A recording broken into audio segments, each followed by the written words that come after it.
De retour sur le plateau télé du Forum Reset, je suis en compagnie de Marilyn Vaiani. Bonjour. Bonjour. Vous êtes donc directrice de projet sur le pôle énergie renouvelable au sein du groupe EDF.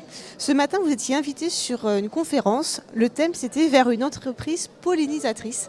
Alors, est-ce que vous pouvez nous expliquer un petit peu ce concept d'entreprise pollinisatrice ? Oui, donc ça a été popularisé par Michael Schumann, un auteur américain. Et mon interprétation, ma vision de ce que c'est une entreprise pollinisatrice, c'est une entreprise qui, au fond, a intégré dans son modèle économique son interaction avec le territoire. Et donc, c'est fait partie de son business au quotidien. Je dirais en opposition, par exemple, à l'entreprise mécène, qui a aussi des actions positives sur le territoire, mais qui, en fait, va faire ça à côté. Ce ne sera pas directement lié à son business. Alors, comment EDF, du coup, a pu mettre en place des actions pollinisatrices? Sur quel territoire? Est-ce que vous avez des exemples à nous donner? Oui, tout à fait. Donc déjà, c'est une démarche qui est longue, c'est un vrai chemin. Parce que traditionnellement, finalement, beaucoup d'entreprises s'engagent dans la RSE en passant par la case mécénat et progressivement évoluent, souvent sous l'impulsion et l'interaction du territoire qui dit vous avez d'autres compétences, vous pouvez faire plus et nous apporter plus.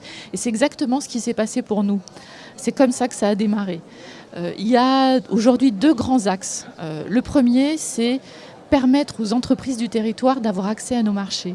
EDF, c'est un très grand groupe, difficile à aborder pour une petite boîte au fin fond d'une vallée.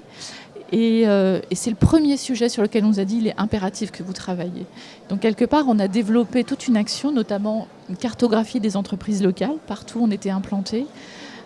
L'organisation de rencontres d'affaires dans lesquelles on donnait de la visibilité sur nos marchés, on expliquait quelles étaient les exigences attendues. Et ce type d'action, en fait, progressivement déployé au cœur des territoires, c'était comme une main tendue vis-à-vis de ces entreprises qui leur ont donné confiance aussi et l'envie de se dire peut-être qu'EDF a vraiment envie de bosser avec nous, la capacité à postuler sur nos appels d'offres et quand elles étaient bonnes, à être retenues. Et ce qu'on constate aujourd'hui concrètement, c'est partout où on a déployé cette démarche, le chiffre d'affaires qu'on confie aux entreprises locales a réellement progressé. Donc il y avait un potentiel finalement d'entreprises intéressantes qu'on n'exploitait pas assez. Et grâce à ce type de démarche, ça a pu le développer. Puis il y a un autre volet qui était peut-être un petit peu moins lié à notre activité habituelle et qui est hyper intéressant aussi, ça a été l'accompagnement des startups et des PME du territoire. On le faisait évidemment au niveau international avec notre démarche Open Innovation. Et là, on s'est dit, mais il y a aussi des pépites au cœur de nos territoires. Et mettons en place à la fois le réseau pour les capter. Et ça, on ne le fait pas tout seul, c'est avec des partenaires, c'est avec la CCI, avec les pôles de compétitivité. Et c'est aussi un moyen de les financer. Donc on a mis en place un fonds d'investissement. On a mis en place des démarches de co-innovation. Donc on co-développe des projets un peu innovants avec ces entreprises du territoire.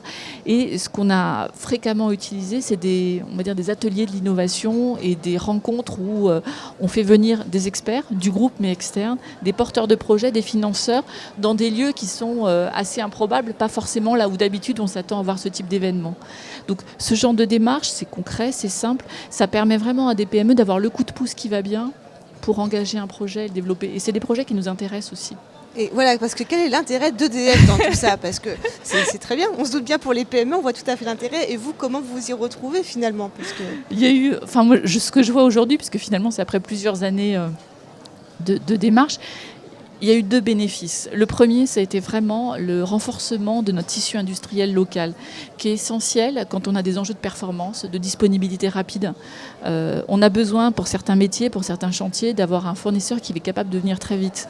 Et donc, pour ça, il faut qu'il soit prêt. Et donc, il était essentiel dans certaines vallées où on est installé, qui sont quand même très très loin des grands centres urbains, d'avoir ce type de fournisseur. Et puis le deuxième, sur la partie innovation, on parle beaucoup d'open innovation. On parle de l'importance des grands groupes travailler avec des startups. Et on imagine tout de suite les startups venant de la Silicon Valley ou de la Chine. C'est super, il y en a. Mais l'open innovation, pour que ça fonctionne, il faut qu'un groupe entier se transforme. Et pour ça, il faut que ça se transforme sur tous les territoires. Ce n'est pas juste une équipe parisienne. Et c'est quand même tellement plus facile de bosser avec une entreprise qui n'est pas très loin, dont on parle la même langue et avec qui on comprend quelque part les enjeux du territoire. Et ça a énormément facilité notre capacité à nous ouvrir à l'innovation venant de l'externe. Alors, dernière question, qu'est-ce que vous diriez pour inciter d'autres entreprises à devenir aussi pollinisatrices que vous? Déjà, c'est un chemin. Je pense c'est loin d'être terminé. Et C'est pas simple au départ parce que ce qu'on a réalisé, c'est qu'on n'avait évidemment pas toutes les solutions. Quand on parle du mécénat habituel à ce type de démarche, on n'a pas forcément, on a tendance à dire bon, on va faire ce qu'on a déjà fait un peu plus. Non, c'est pas ça. Il faut vraiment s'appuyer sur des logiques de co-construction. C'est très à la mode aujourd'hui, ça l'était un peu moins quand on l'avait lancé, mais c'est essentiel parce qu'en fait, le type d'action que je vous ai décrite, c'est une solution, c'est celle qu'on a mis en place. C'est pas forcément celle qui va répondre à tous les territoires et à toutes les entreprises. Mais cette démarche de co-construction avec des acteurs du territoire, elle permet au fond de croiser les atouts du territoire, ses besoins aussi, et puis ce que peut apporter un grand groupe. Là, on nous disait, EDF, on aurait besoin de votre expertise, de votre capacité à acheter local, mais peut-être que pour un grand groupe, c'est une autre solution, et cette solution, elle va émerger de cette démarche de co-construction. Puis un autre élément que je trouve très important, c'est l'importance ce que j'appelle les gatekeepers.